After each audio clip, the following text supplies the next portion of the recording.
Hey everybody, hope you all are doing well today. And this video is entitled, Why Haven't You Yet? This is Kinley. Say hi everybody. Yesterday, into the night and in this morning, I've had this burning question in my brain, and when I get stuck on these philosophical questions, it's hard to get them out without expressing them in some form. So I'm not sure, but if this is good, could be a regular thing for me as a form of expression, and hopefully it can be beneficial to y'all in some way. Maybe a new viewpoint or information that you can apply to your life. Yeah, that's right. So specifically, this video is tailored to first-time home buyers, but I think much of what I say could be applied to any aspect of your life.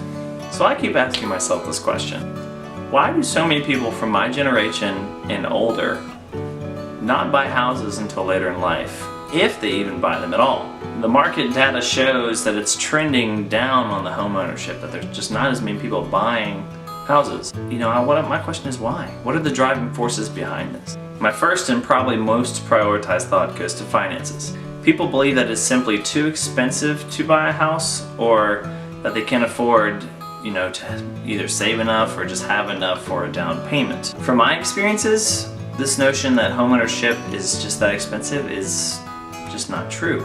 For example, my first home was 1,200 square foot on 2/3 of an acre, and my mortgage with mortgage insurance and everything was about $865. Had a friend living in the same county, living in a 500 square foot apartment, was spending around $800 a month in rent itself. So it's not all equitable, of course, but more or less you're getting more for your dollar when you buy a home rather than renting from one. I think that probably the real reason is that people are scared of committing to a 20 to 30 year term on a mortgage rather than the cost of living. I think that people are scared of putting away money, having that sense of accomplishment of saving, and then bam, turn around, you spend it all on a down payment, you're left back at square one almost, and that's not a great feeling. But the feeling of having a home is really rewarding. But even if it's not, and you have to sell, or you're still scared of that commitment, guess what? There's a way out.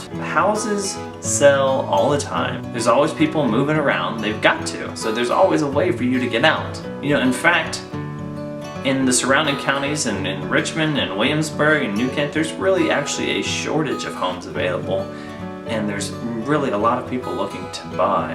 That's one issue, you can always sell.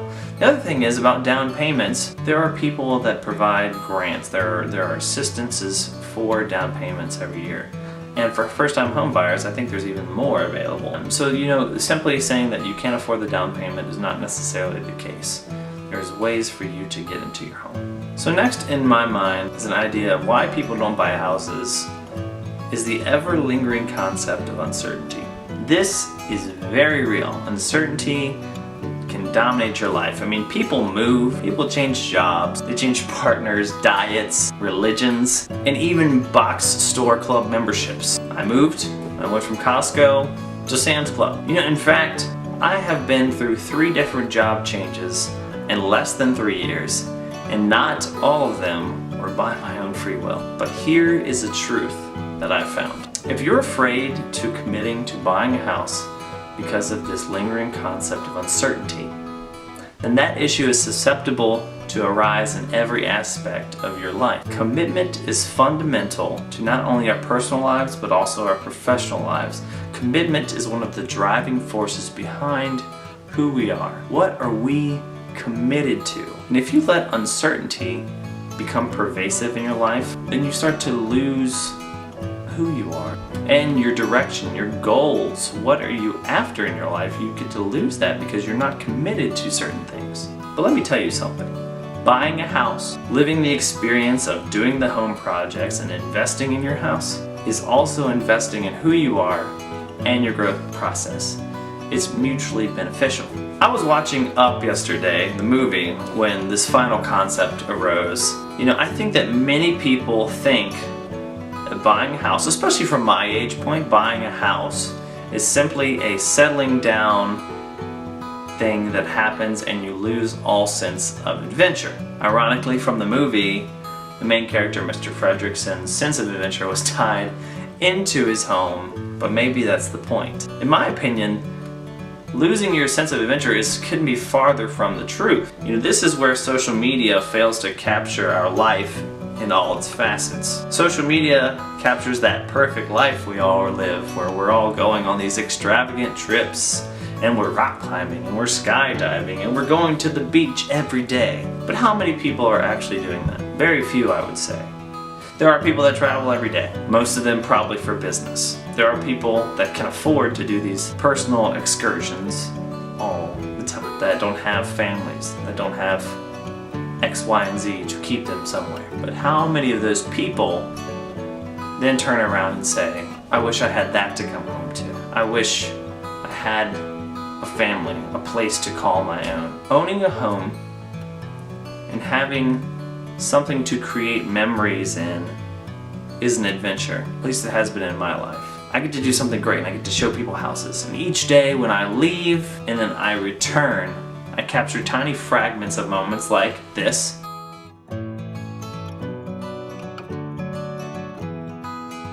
Or this.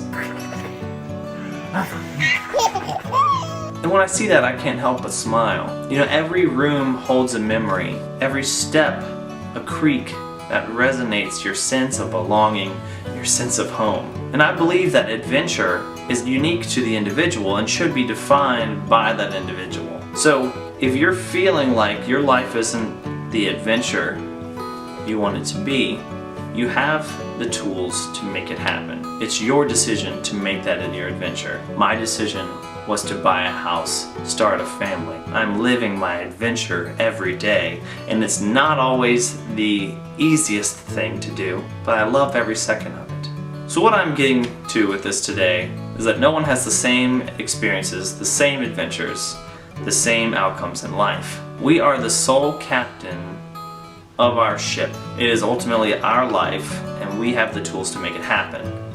Buying a house can be that adventure. It can be a rewarding commitment, and yes, it can actually be a very good financial decision for you. When you're renting, you are throwing that money away into the ether. You'll never get a return on your investment. When you're buying a house and you're putting money in, you're paying a mortgage, when you get to turn around and sell that house and have a profit to put towards your next house, to put towards having some money in your pocket. Friends, family, people that are out there on the internet, I highly, highly recommend it. Thank you all so much for watching. I truly enjoy what I'm doing now as a real estate agent, and I would love to be of service to you, your friends, your family, your coworkers, on down the line. Whoever you think could benefit from having a knowledgeable expert in the field. And if you have liked what you've heard from today's post, you can go to my Facebook page and my Instagram at Zach Hager Realtor. Please like and follow them. I will be posting more content similar to this, as well as other home-related topics such as DIY projects, decor, and food. All of that encompasses what home means to me, what the real estate market can really entail. I hope you all have enjoyed this video. Your feedback is highly appreciated, so if you want to comment below, if you want to personally message me, I love getting that feedback and I love responding to it with any kind of questions or comments that you may have. Have a great day, everyone. I'm Zach Hager, Realness in Real Estate.